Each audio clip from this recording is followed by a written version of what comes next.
দর্শক, এই মুহূর্তে আমরা রয়েছি ঢাকা 18 আসনে। আপনারা জানেন যে ঢাকা 18 আসনটি 1, 17, 43 থেকে 54 মোট 14টি ওয়ার্ড নিয়ে গঠিত এবং এই আসনে মোট ভোটার সংখ্যা যদি আমি বলি সেটা প্রায় 6,05,398 জন, যেখানে মহিলা ভোটার রয়েছে 2,98,738 জন এবং পুরুষ ভোটার রয়েছেন 3,06,654 জন এবং তৃতীয় লিঙ্গের রয়েছেন 6 জন। এই আসনে পোস্টাল ব্যালটে ভোট দেওয়ার জন্য আপিল করেছেন 8,429 জন। এই তথ্যটি নির্বাচন কমিশন থেকে দেওয়া হয়েছে এবং এই আসনে মোট প্রার্থী 10 জন, কিন্তু 10 জন হলেও এই আসনের মূল লড়াইটা হবে ধানের শীষের প্রতীক নিয়ে যিনি লড়ছেন SM জাহাঙ্গীর, অনেক সিনিয়র, 40 বছর ধরে তার রাজনৈতিক ক্যারিয়ার। তার সাথে যিনি লড়ছেন তিনি হলেন জামাত সমর্থিত এনসিপির প্রার্থী আরিফুল ইসলাম।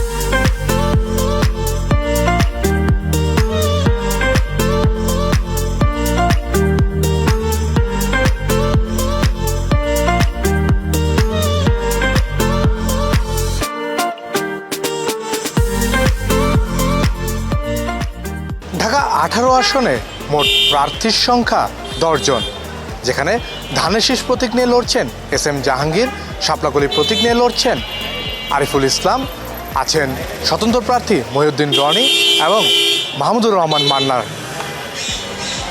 সবাই তার নিজ নিজ জায়গা থেকে ভোটারদের কাছে যাচ্ছেন, শোনাচ্ছেন নিজেদের কথা, জানার চেষ্টা করছেন নানা সমস্যার কথা, ঘোষণা দিচ্ছেন নানা রকম ইশতেহারে। ভোটে পাশ করলে কি করবেন নিজ আসনের জন্য সেগুলো তুলে ধরছেন ভোটারদের সামনে।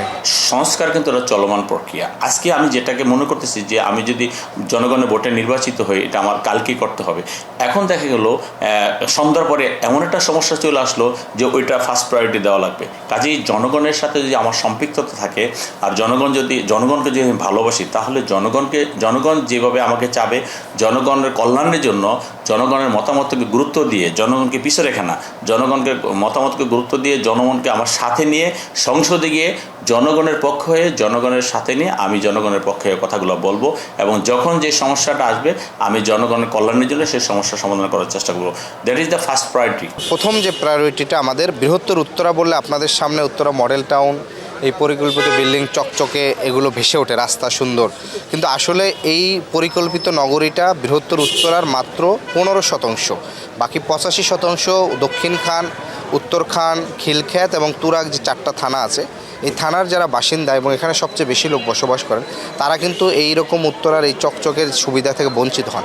ফলে আমার প্রথম দায়িত্ব হবে এই আসনের প্রত্যেক নাগরিক অধিকার এবং নাগরিক যে সেবা, যেহেতু এটা সিটি কর্পোরেশন অন্তর্ভুক্ত, সেটা যেন বঞ্চিত না হন, অর্থাৎ তারা সমান নাগরিক অধিকারটা পান। সেই জায়গাটা থেকে আমরা বলছি, এখানে আমাদের মূল স্লোগানটাই দিয়েছি যে পরিকল্পিত, নিরাপদ এবং ইনসাফের নগরী আমাদের লক্ষ্য। সেই জায়গার থেকে প্রত্যেকটা নাগরিক যেন নাগরিক সেবা পায়।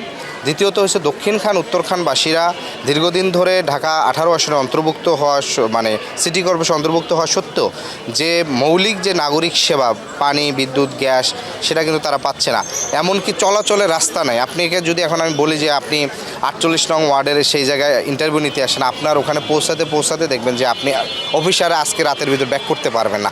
ফলে এই যে পুরো একই আসনের 3টি থানার অবস্থা পুরো বিপরীত, মানে এখানে রেল লাইনের ওপাশে মনে হচ্ছে যেন একটা অবহেলিত জনপদ। সেই জায়গার বাসিন্দাদের যেন নাগরিক অধিকার নিশ্চিত হয়, এটা হচ্ছে আমাদের প্রথম অগ্রাধিকার। দ্বিতীয়ত হচ্ছে এখানে সবচেয়ে বেশি শহীদ হয়েছেন, সেই শহীদদের সাথে যারা হত্যাকাণ্ডে জড়িত ছিলেন তাদের বিচারের মুখোমুখি করা।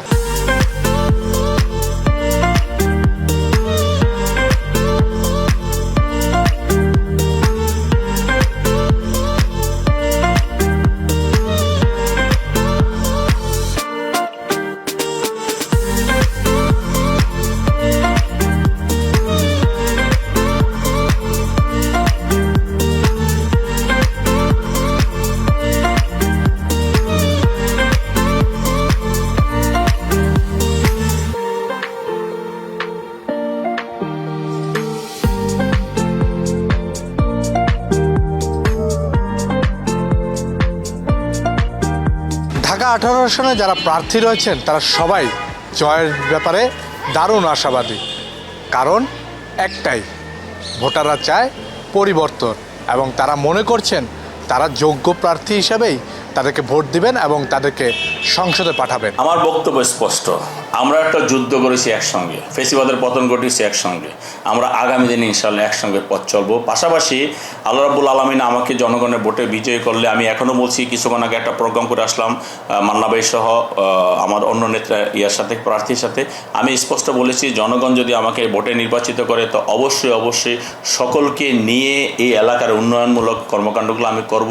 আজকে নির্বাচনের পূর্ব দেখে আমি কথাটা বলতেছি না, নির্বাচনের পরে আপনি আমার কাছে আসবেন, আপনি দেখবেন সকলকে সমন্বয় করে একটা সমাজ পরিবর্তন করতে হলে আমি একা পারবো না, আপনি একা পারবেন না, সকলের সহযোগিতা লাগবে এবং সেই ক্রিয়াশীল লোকগুলা, ভালো লোকগুলার সহযোগিতা লাগবে। আমরা কোনো খারাপ লোকের সহযোগিতা নিব না, আমরা ভালো লোকের সহযোগিতা নিয়ে ভালো কাজ করব। ক্ষমতার মোহে কখনো ছিলাম না, আমি দুর্দিনে পালিয়ে যাইনি, সুদিনে চরিত্র হারাইনি, আমি হলাম সেই কর্মী, 40 বছর যাবত রাজনীতি করি, কাজেই আমার বয়স এখন 57, কাজেই আমি মনে করি আমি পরপর জায়গায় আছি, ইনশাল্লাহ মৃত্যুর আগ পর্যন্ত পরপর জায়গা থেকে আমি জনগণের কল্যাণের জন্য রাজনীতি করব।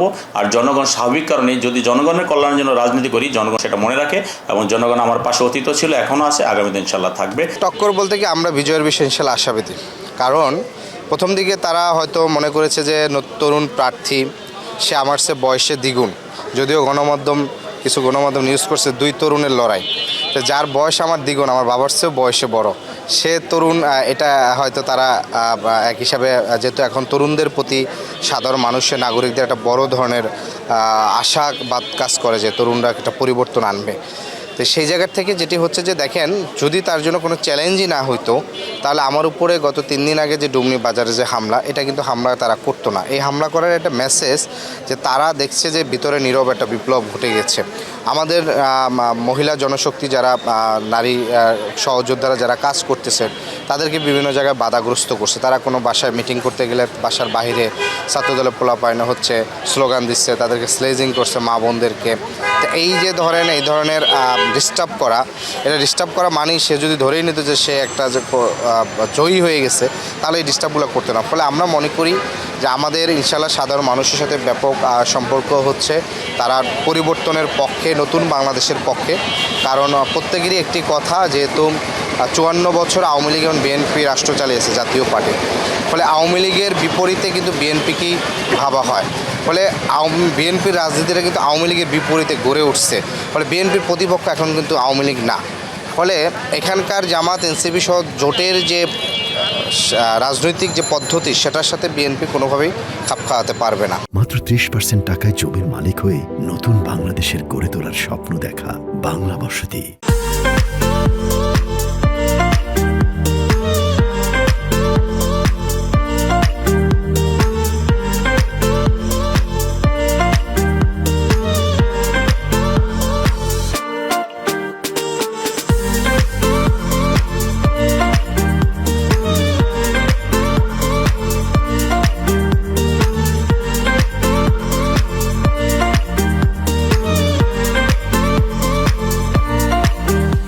ঢাকা 18 আসনে ভোটাররা কি বিবেচনা করে প্রার্থী নির্বাচন করবেন, তাদের চাহিদাটা কি, যারা প্রার্থী রয়েছেন তারা কি সেই চাহিদা পূরণ করতে পারবেন, সেই বিষয়গুলো আজ জানার চেষ্টা করব। দেখুন, বাংলাদেশের মতো একটি থার্ড ওয়ার্ল্ড কান্ট্রিতে যে কোনো এত সমস্যা নিমিশেই সমাধান হয়ে যাবে, এটা আমি বিশ্বাস করি না।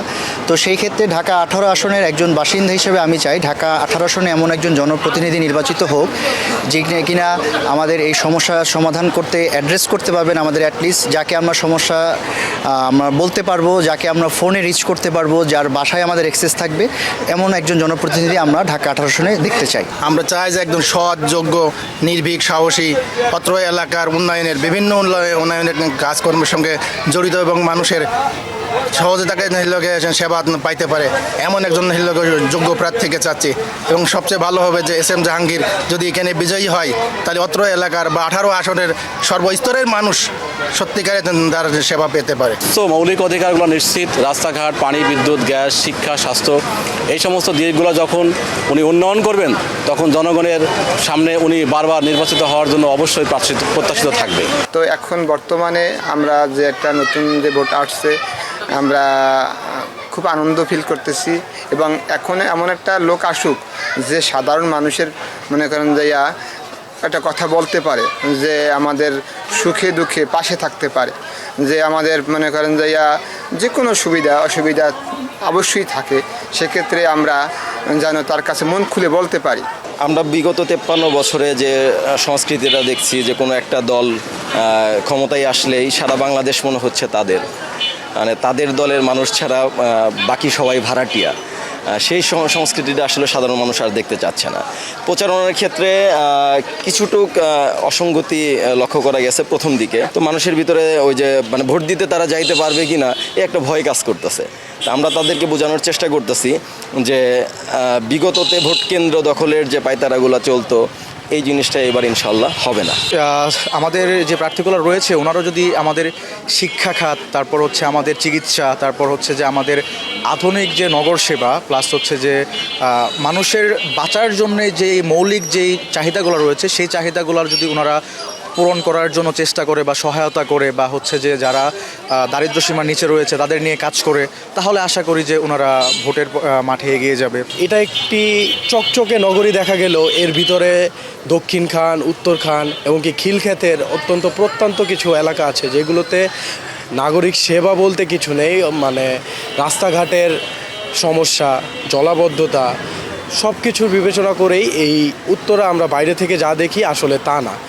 তো নানাভাবে নানা জনপ্রতিনিধি এসেছে, তারা বিভিন্ন ধরনের প্রতিশ্রুতি দিয়েছে, কিন্তু তারা সেটা রক্ষা করেনি। আরিফুল ইসলাম ভাই সেটাই চেষ্টা করছে, মানুষের একদম দোরগোড়ায় যায়, তার ইশতেহারগুলো আসছে মানুষের দোরগোড়া থেকে, মানুষের কাছ থেকে সে শুনছে, সেই অনুযায়ী সে তার ইশতেহার ধার্য করছে। আসলে বিএনপি বড় দল, কিন্তু তার থেকেও বড় দল এখন জামাত ইসলামী, পাল্লা মার্কা। কারণ মানুষ সন্ত্রাস, চাঁদাবাজ এগুলো পছন্দ করেন না। আগে ফ্যাসিস্ট গভর্নমেন্টের আমলে এই দেশটাকে ধ্বংস করে দেওয়া হয়েছে। অন্যায়, অবিচার, অত্যাচার, জেনা, জুলুম যত আছে সব রকমের অপরাধের সাথে তারা সংযুক্ত ছিল গত 17 বছর। মানুষ অতিষ্ঠ ছিল। মানুষ এখন একটা ভালো গভর্নমেন্ট চাইছে। এই কারণে গত 17 মাসে যারা সরকারে না থাইও অনেক রকমের অন্যায়, অবিচার, জেনা, জুলুম, তারপরে চাঁদাবাজি, টেন্ডারবাজি করছে, মানুষ তাদেরকে প্রত্যাখ্যান করবে। এই হিসাবে বিকল্প হিসাবে জামাত ইসলামের কোনো বিকল্প নাই। আমরা প্রথমে দেখব শিক্ষাগত যোগ্যতা, তার কথাবার্তার ল্যাঙ্গুয়েজ, সে মানুষকে কীভাবে রেসপেক্ট করে, মানুষকে সম্মান দেওয়ার মানসিকতা আছে কি না, এটা মানুষের মেন্টালিটির ব্যাপার সেবার, সেগুলো আগে যাচাই করব। একটা লোক যদি ভালো কিছু মেন্টালিটি থাকে তাহলে সে ভালো কাজ করবে। উগ্র মেজাজি যারা, তারা আসলে কি করবে, এখনই যারা উগ্র মেজাজ নির্বাচনের কাজে ব্যয় করে তারা পরবর্তীতে কী করবে এটা এদেশের মানুষ এখন জানে। কারণ মানুষ এখন পুরো পৃথিবীটা তার হাতের মুঠো, মানুষকে আর শিখিয়ে দেওয়া লাগে না, কারণ মানুষ ভালোটার দিকে সবার চোখ থাকে। যে হচ্ছে হাতে দিবে না নাতে দিবে, আবার অনেক জায়গায় অনেকভাবে হচ্ছে বোঝানো হচ্ছে। সো যারা হচ্ছে ভালোভাবে বুঝতে পারবে যে হা ভোটটা আসলে কী আর না ভোটটা কী।